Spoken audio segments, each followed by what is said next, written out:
Class थी हिंदी की, भाषा के बारे में। भाषा का टॉपिक था, तो भाषा किसे कहते हैं और भाषा के कितने प्रकार होते हैं, हमने इसके बारे में पढ़ा था। तो अपनी मन की बात एक दूसरे को बताना क्या कहलाता है? भाषा कहलाता है। उसके बाद उसके 3 प्रकार थे।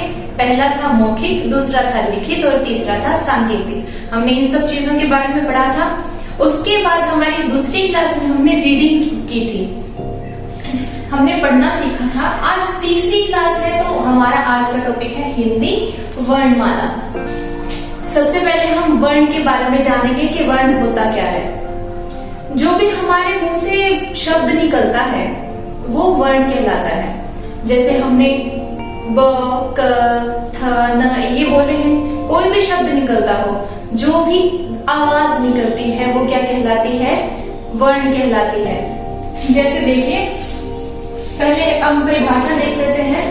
मुख से निकलने वाली ध्वनि, ध्वनि मतलब आवाज, वर्ण कहलाती है। जो भी हमारे मुंह से आवाज निकलती है और उसको हम जिस तरीके से लिखते हैं वो क्या कहलाता है? वर्ण कहलाता है। जैसे राम है, राम को हम कैसे लिखेंगे? र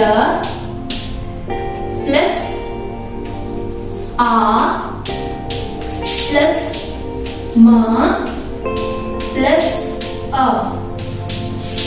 ये जो राम को लिखने के तरीका, ये जो राम को लिखने का तरीका है, ये क्या कहलाता है? वर्ण कहलाता है। दूसरी बात, वर्ण के और ज्यादा टुकड़े नहीं किए जा सकते।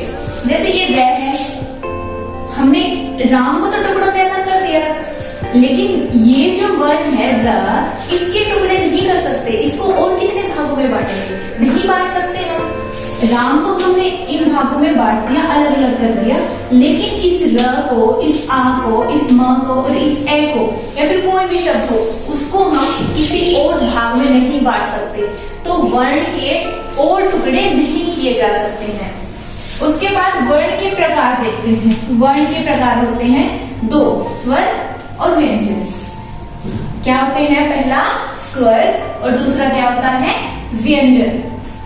स्वर क्या होते हैं? स्वर में कौन कौन से आते हैं? अ, आ, ई, ये सारे क्या बोले जाते हैं? स्वर। इनको स्वर कहते हैं। स्वर के अंदर अंग और अ नहीं आते हैं। हम अंग और अ पढ़ते हैं एनआर के अंदर लास्ट में, लेकिन वो हमारे स्वर के अंदर नहीं आते। किसमें आते हैं? अयोग वाक्य के अंदर। उसके बाद हमारा है दूसरा व्यंजन। व्यंजन में कौन क्या क्या आते हैं?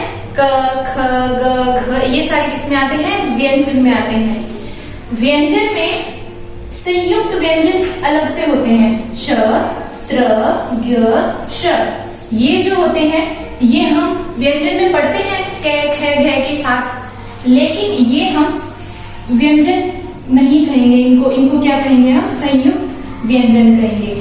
स्वर के अंदर आते हैं ए, आ, ई, लेकिन उसमें से अयोग वा अलग से बटा हुआ है, उसके अंदर क्या क्या आते हैं? अंग और अ। व्यंजन के अंदर इनको अलग कर रखा है। इनको हमने क्या नाम दिया है? संयुक्त व्यंजन।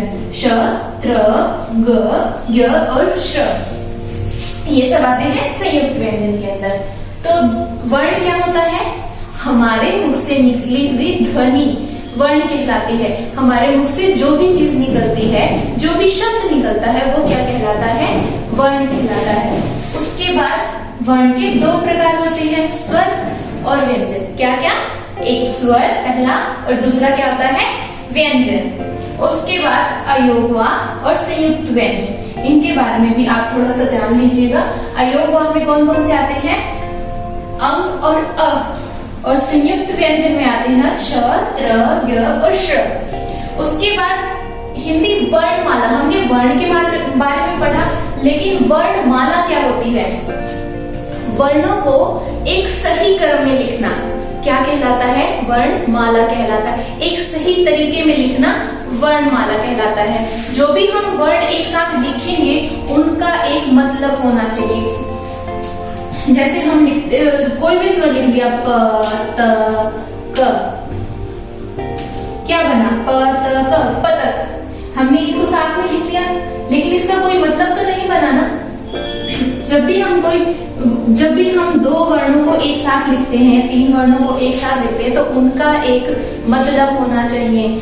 उसको हम क्या कहते हैं? वर्णमाला कहते हैं। वर्णों को एक समूह में लिखना क्या कहलाता है? वर्णमाला कहलाता है। आज का हमारा टॉपिक वर्ण के बारे में है। पहले वर्ण की परिभाषा, उसके बाद इसके कितने प्रकार होते हैं, और उसके बाद अयोगवाक और संयुक्त व्यंजन के बारे में भी हम थोड़ा सा पढ़ेंगे। आज का हमारा टॉपिक ये था। इसके लिए आपको वर्कशीट मिलेगी और उसके अंदर आपको अच्छे से ये सारा लर्न करके लिखना है। उम्मीद है कि आप अपनी वर्कशीट को कंप्लीट कर रहे होंगे। अपना काम साथ साथ कीजिए ताकि आपके पास इकट्ठा ना होगा, क्योंकि इकट्ठा काम कभी भी कंप्लीट नहीं हो सकता है, उसमें आपको बहुत दिक्कत आएगी। तो आज का हमारा टॉपिक था वर्ण के बारे में अच्छे से पढ़िएगा।